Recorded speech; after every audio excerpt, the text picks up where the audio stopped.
অসমীয়া সমাজ জীৱনৰ বাপতি সাহোন ৰঙালী বিহুৱে সকলোৰে মন প্ৰাণ চিত্ত প্ৰফুল্লিত কৰি ৰাখে। ৰঙালী মানে আনন্দ, ৰঙালী মানে নতুন, এনে এটা ভাৱনাৰে আমাৰ সমাজখনে এই উৎসৱ পালন কৰে। আৰু মই ভাবোঁ যে এই বহাগৰ বতৰে প্ৰফুল্লিত কৰি ৰখা মনে প্ৰাণে আমি সকলোৱে নিজকে উজ্জীৱিত কৰি নতুন দিনৰ পাতনিৰে আমি আমাৰ যাত্ৰা নৱবৰ্ষ আমি আৰম্ভ কৰোঁ। তাৰ কাৰণে এই বহাগ যিয়ে নহওক সমগ্ৰ অসমতে এই প্ৰাণোচ্ছল বহাগৰ উৎসৱে, ৰঙালী উৎসৱে সকলোকে আনন্দিত কৰি ৰাখিছে।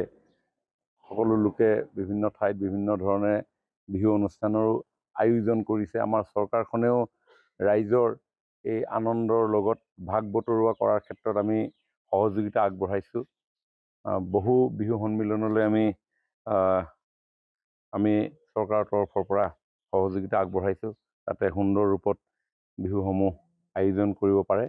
কিন্তু এই মুহূৰ্তত মোৰ এটাই আহ্বান যে ৰং ৰহস্যৰ মাজতো আমি যাতে অধিক উৎফুল্লিত নহৈ আমি সাৱধানতাৰে এই সময়খিনি পাৰ কৰোঁ। কাৰণ যোৱা দুদিনত যথেষ্ট অসমৰ বিভিন্ন প্ৰান্তৰ পৰা দুৰ্ঘটনাজনিত খা খবৰ আহি আছে।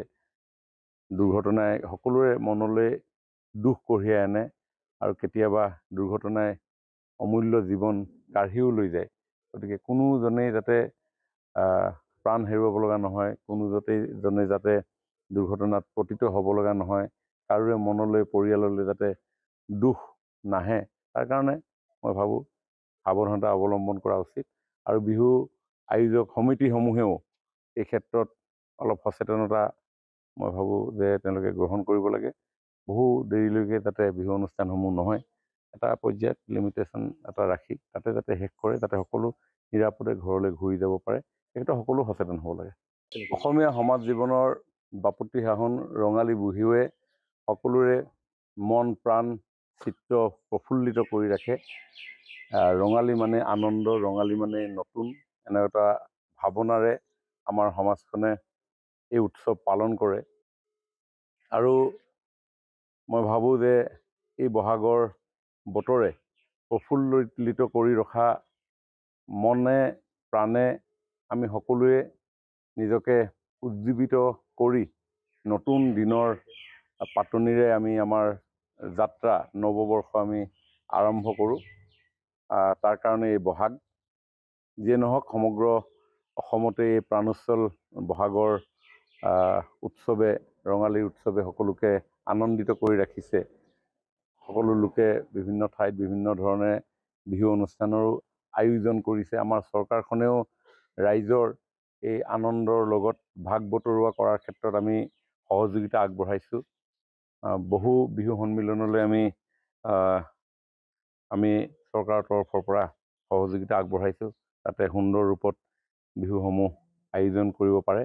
কিন্তু এই মুহূৰ্তত মোৰ এটাই আহ্বান যে ৰং ৰহস্যৰ মাজতো আমি যাতে অধিক উৎফুল্লিত নহৈ আমি সাৱধানতাৰে এই সময়খিনি পাৰ কৰোঁ। কাৰণ যোৱা দুদিনত যথেষ্ট অসমৰ বিভিন্ন প্ৰান্তৰ পৰা দুৰ্ঘটনাজনিত খা খবৰ আহি আছে। দুৰ্ঘটনাই সকলোৰে মনলৈ দুখ কঢ়িয়াই আনে আৰু কেতিয়াবা দুৰ্ঘটনাই অমূল্য জীৱন কাঢ়িও লৈ যায়। গতিকে কোনোজনেই যাতে প্ৰাণ হেৰুৱাব লগা নহয়, কোনোজনেই যাতে দুৰ্ঘটনাত পতিত হ'ব লগা নহয়, কাৰোৰে মনলৈ পৰিয়াললৈ যাতে দুখ নাহে, তাৰ কাৰণে মই ভাবোঁ সাৱধানতা অৱলম্বন কৰা উচিত। আৰু বিহু আয়োজক সমিতিসমূহেও এই ক্ষেত্ৰত অলপ সচেতনতা মই ভাবোঁ যে তেওঁলোকে গ্ৰহণ কৰিব লাগে। বহু দেৰিলৈকে যাতে বিহু অনুষ্ঠানসমূহ নহয়, এটা পৰ্যায়ত লিমিটেশ্যন এটা ৰাখি তাতে যাতে শেষ কৰে, যাতে সকলো নিৰাপদে ঘৰলৈ ঘূৰি যাব পাৰে, এই ক্ষেত্ৰত সকলো সচেতন হ'ব লাগে।